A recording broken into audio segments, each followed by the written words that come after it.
بسم اللہ الرحمن الرحیم نحمدہ و نصلی علی رسول الکریم۔ الحمدللہ رمضان مبارک کے چند آخری ایام باقی ہیں، تو اس حوالے سے یعنی فرائض رمضان کے حوالے سے آخری یعنی عید کے قریب جو راتیں آ رہی ہیں اس کے حوالے سے کہ اپنے وقت کو کس طرح قیمتی بنانے، جو ہم نے آخری حدیث پڑھی تھی اس کی جو ہے انشاءاللہ تعالیٰ ہم فائدہ عرض کریں گے۔ اس حدیث میں اکثر مضامین رسالت کے گزشتہ اوراق میں بیان ہو چکے ہیں، البتہ چند امور قابل غور ہیں، جن میں سب سے اول اور اہم تو یہ کہ بہت سے محروم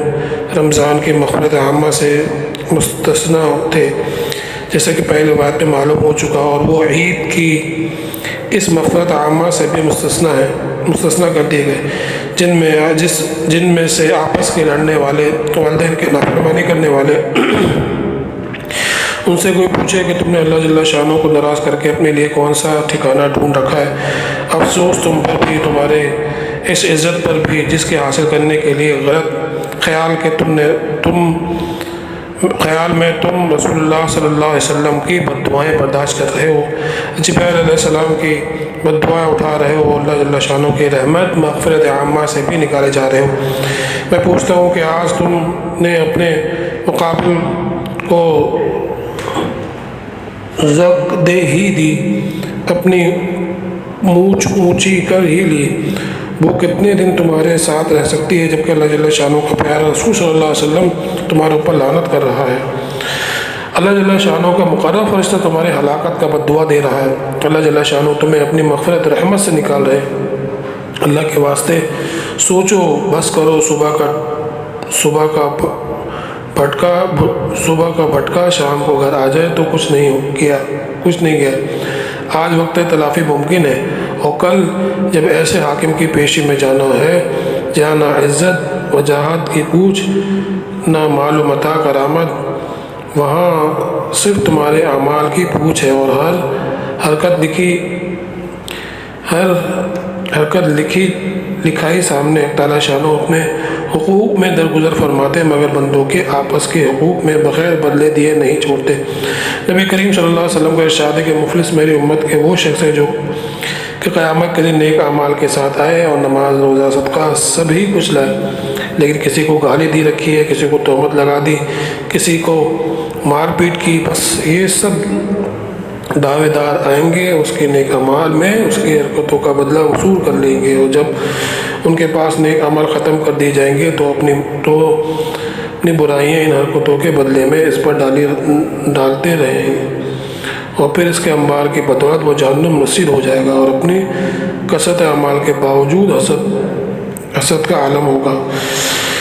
دوسرا عمل جو قابل غور ہے وہ اس رسالے میں چند مواقع مغفرت کے ذکر کیے گئے ہیں، اور ان کے علاوہ بھی بہت سے امور ایسے ہیں کہ وہ مغفرت کے سبب ہوتے ہیں اور گناہ ان سے معاف ہو جاتے ہیں۔ اس پر ایک اشکال ہوتا ہے کہ وہ یہ کہ جب ایک مرتبہ گناہ معاف ہو چکے تو اس کے بعد دوسری دفعہ معافی کے کیا معنی؟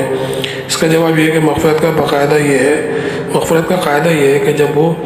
بندوں کی طرف متوجہ ہوتی ہے تو اس پر کوئی گناہ ہوتا ہے تو اس کی مٹاتی ہے،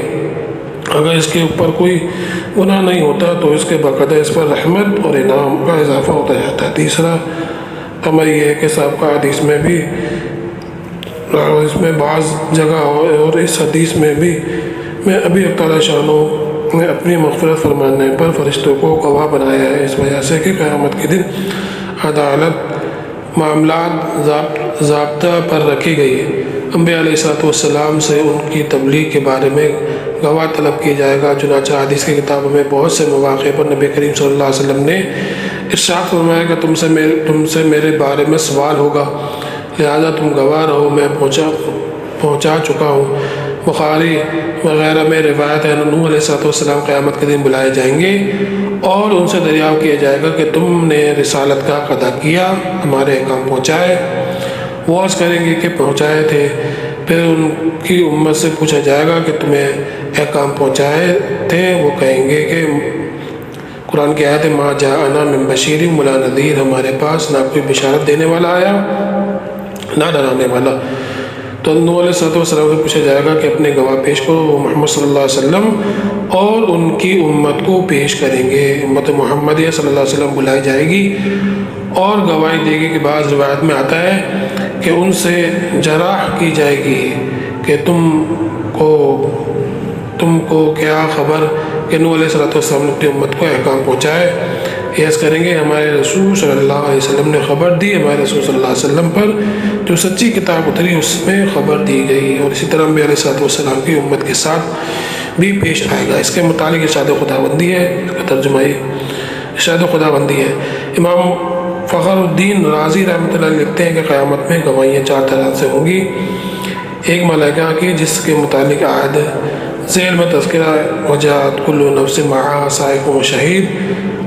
اور اسی طریقے سے ما یلفظ من قول الا لدیہ رقیب عتید،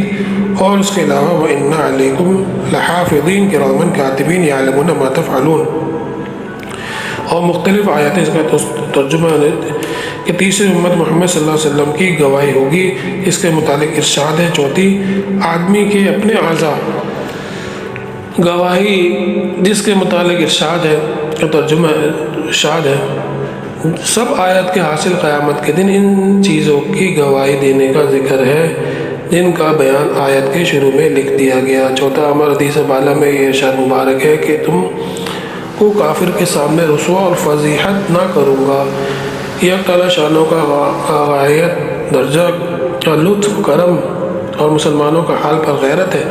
کہ اللہ کی رضا کو ڈھونڈنے والوں کے لیے یہ بھی لطف انعام ہے کہ ان کی لرزشوں سے سیاح سے وہاں بھی درگزر اور پردہ پوشی کی جائے گی۔ عبداللہ بن عمر رضی اللہ تعالیٰ عنہ صلی اللہ علیہ وسلم سے نقل کرتے ہیں کہ قیامت کے دن اللہ تعالیٰ شانہ ایک مومن کو اپنے قریب بلا کر اس پر پردہ ڈال کر کوئی دوسرا نہ دیکھے، اس کی لرزشوں اور سیاحت یاد دلا کر اس سے ہر گناہ کا اقرار کرائیں گے، اور وہ اپنے گناہ کی کثرت اقرار سے سمجھے گا کہ اب ہلاکت کا وقت آ گیا، تو ارشاد ہوگا کہ میں نے تجھ پر ستاری فرمائی تو آج بھی ان پر پردہ ہے اور معاف ہے۔ اس کے بعد ان کے نیک اعمال کا دفتر کے حوالے کر دے گا۔ اور سینکڑوں روایت سے یہ مضمون